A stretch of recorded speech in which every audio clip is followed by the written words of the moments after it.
Tolstoy wrote that all happy families are alike, but each unhappy family is unhappy in its own way. Now, apart from being a great book opening, this may very well unintentionally be the best piece of economic thinking to ever come out of Russia, because, well, despite not having a lot of stiff competition, the Anna Karenina principle applies almost perfectly to economic prosperity. Prosperous economies, as different as they may be, all share a common set of attributes that lead to prosperity, whereas a deficiency in any one or a variety of these attributes will almost certainly result in some form of economic failure. Now, the part that economists need to figure out is what these attributes actually are, and fortunately, we've actually gotten a lot better at that. Today, the smartest economists in the world have a pretty comprehensive set of conditions to determine economic success from failure. The good news is that the more we learn, the more it looks like the variables that can't be controlled, geography, natural resource endowments, and even history, matter a lot less than the variables that can be controlled. Governance, business culture, debt appetite, and ironically, even attitudes towards war and peace. The bad news is that there are known knowns, known unknowns, and unknown unknowns. These variables are also changing over time as technology and general global dynamics change as well. Having the biggest population today is not nearly as important as having the best technology. So there's no one-size-fits-all instruction manual for how to guarantee economic prosperity, but we're getting close to having a comprehensive guide on how to guarantee economic failure. If nothing else, there's more to be learned from these cautionary tales than just pointing at Norway and saying, do what they did. So, what is the anatomy of a failed state? What do all the happy states get right? And finally, what can reasonably be done to minimise these things going wrong? To kick off this video, I want to thank Storyblocks, today's sponsor, and honestly a service we've relied on to make videos like this one possible. Check it out. Let's say for this video we need footage of Wall Street. We simply type in a keyword and Storyblocks gives us access to a massive library of 4K and HD video, music templates, sound effects, and more. You pay one set price and get unlimited access to all of these, no hidden fees and no surprises. Our editors love it because it's easy to experiment. They download a variety of clips, test them out and edit and find out which one works best. There are even templates for After Effects, Premiere Pro and DaVinci Resolve to help you with your animations. It's honestly a huge time saver. Without Storyblocks, we wouldn't be able to deliver weekly videos at the quality you've come to expect. And since everything is 100% royalty free, we never have to worry about licensing issues, it's all ready to go. We've been loyal customers of Storyblocks for years, so we're thrilled now to have them on board as a sponsor. We can truly recommend their services, they're the cheapest way to get all of this great stuff you need for video creation. To get started with unlimited stock media downloads at one set price, head to storyblocks.com/economicsexplained or click the link in the description. In 1997, Jared Diamond popularised the Anna Karenina principle in Guns, Germs and Steel using animals, specifically how they can or cannot be domesticated, and explaining why so few managed to be tamed and propagated throughout human history, ultimately coming up with 6 key reasons for failure.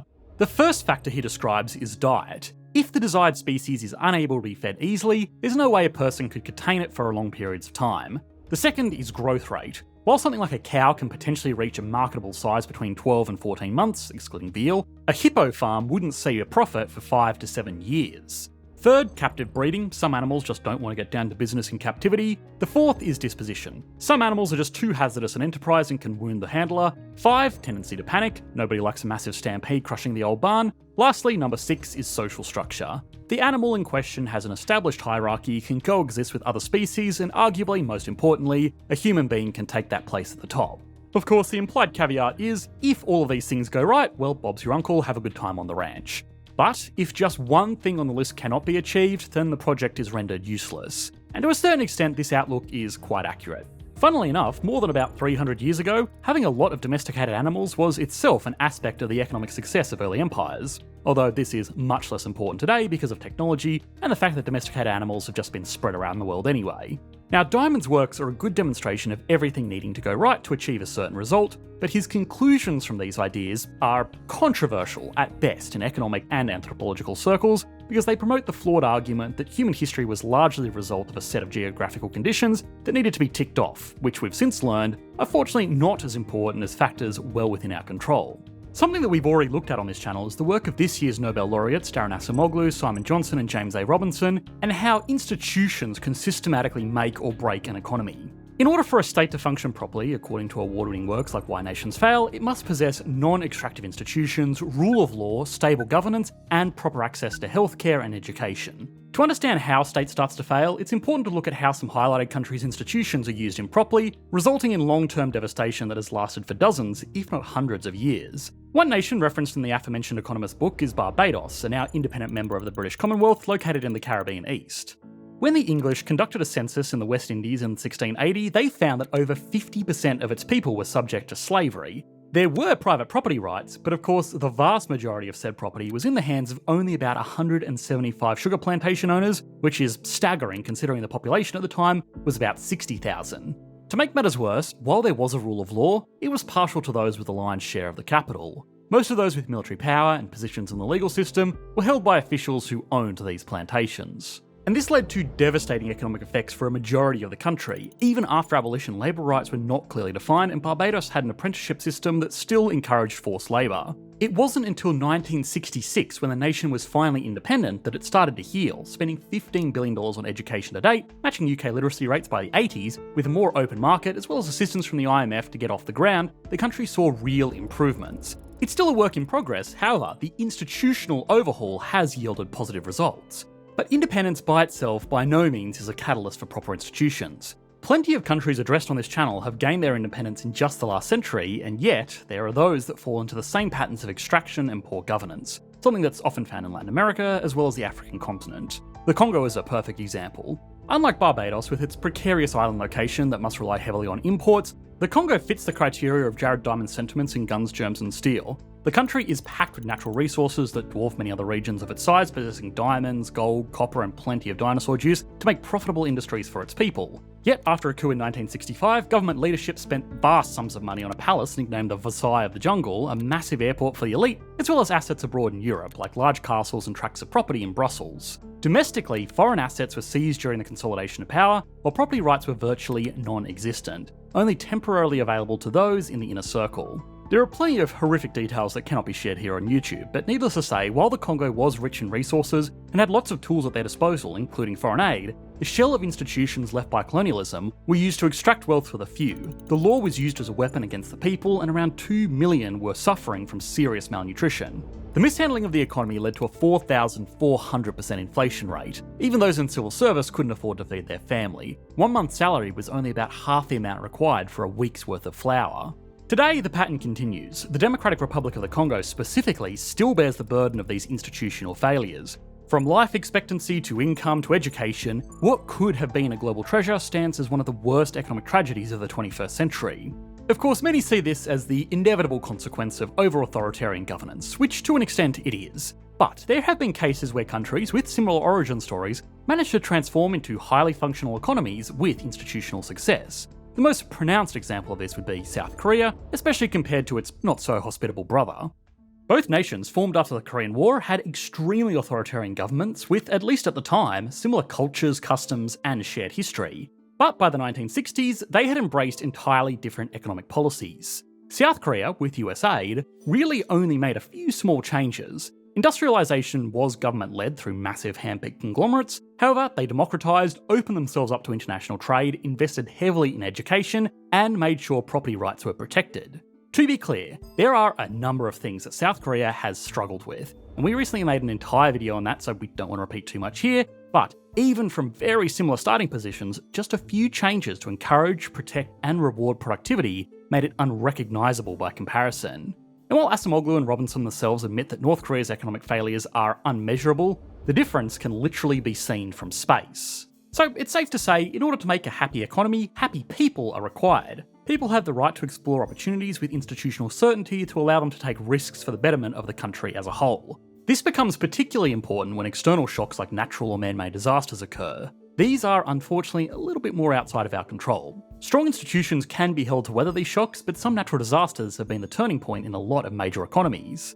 In 1970, the Bowler cyclone, which is still the deadliest natural disaster in recorded history, hit East Pakistan and West Bengal. Despite being a freak storm in its own right, the reason it was so bad is because of the failures in the economic system it exposed. Government response was slow, and foreign efforts to provide aid were held back by the Indian government and the government centre of Pakistan itself in the west, which led to widespread starvation and public unrest. This, amongst other underlying issues, was responsible for the formation of Bangladesh as its own independent country. The takeaway here is that a failed state can often be institutionally rotten for a long time, but this makes them incredibly susceptible to big, uncontrollable shocks like this when they come along. And that is unfortunately becoming more relevant for a particular type of man-made shock.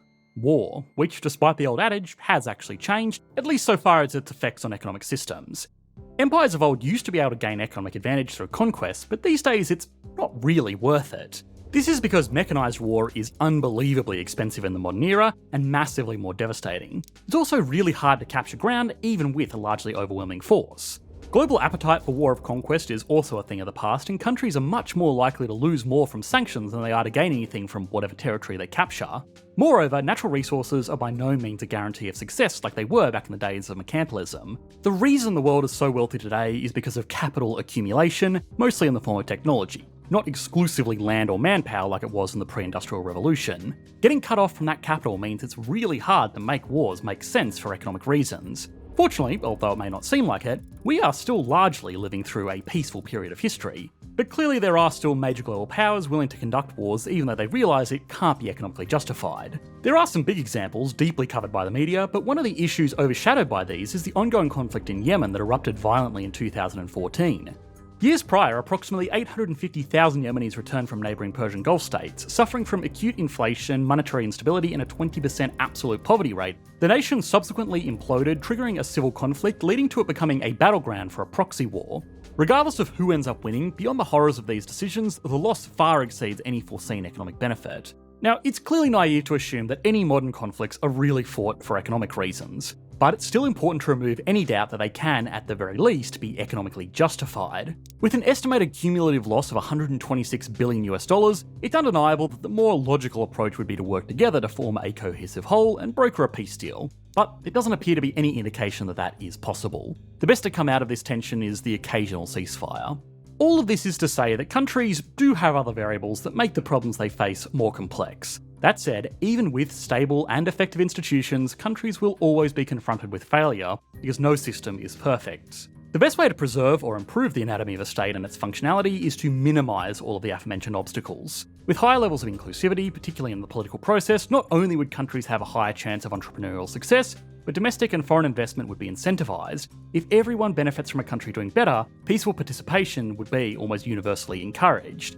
If extraction wasn't the primary method of accumulating wealth, the government and its people wouldn't be inclined to bribe or seek connections through unethical means, lowering the chances of widespread corruption. Once these businesses and assets are ethically acquired, they need to be protected by law and order. This builds confidence in both the producer and consumer, allowing people to operate with confidence that things won't fall apart at the drop of a hat. In order to even get this far, the population driving the economy must be educated, and that means education for all, not just a few, as the latter leaves a nation susceptible to crippling brain drain. That's much less likely to happen if knowledge and skills are spread equitably, and that's really the essence of the solution. Yes, there are always going to be issues, many of which are outside of the recipient's control. Cyclones, wars, disease, no country on Earth is immune from catastrophe. But the panacea of these wounds and infections lies in the state's willingness to serve, not the other way round. Now, this was an unofficial follow-up to the video we did a few months ago on last year's Nobel Prize winners using some of the most relevant events happening in the world at the moment as case studies into their discoveries. If you want to watch the video on the theories that won them the prize though, you should be able to click to that on your screen now. Thanks for watching, mate. Bye.